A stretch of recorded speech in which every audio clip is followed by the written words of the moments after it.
Mobilize. Marshal your troops. The enemy is laying siege to Jerusalem. They will strike Israel's leader in the face with a rod. A ruler from Bethlehem.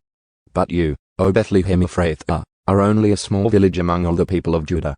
Yet a ruler of Israel, whose origins are in the distant past, will come from you on my behalf.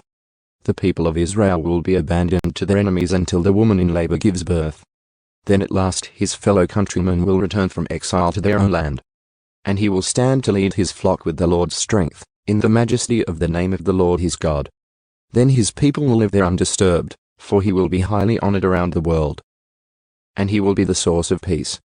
When the Assyrians invade our land and break through our defenses, we will appoint 7 rulers to watch over us, 8 princes to lead us. They will rule Assyria with drawn swords and enter the gates of the land of Nimrod. He will rescue us from the Assyrians when they pour over the borders to invade our land. The remnant purified. Then the remnant left in Israel will take their place among the nations.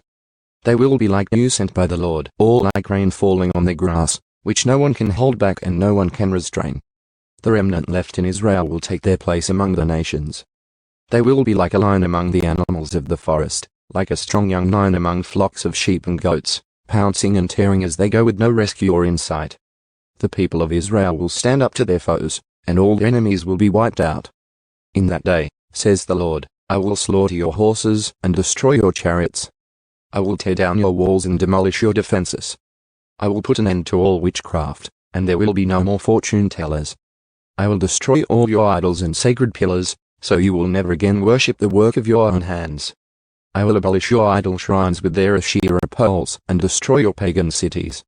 I will pour out my vengeance on all the nations that refuse to obey me.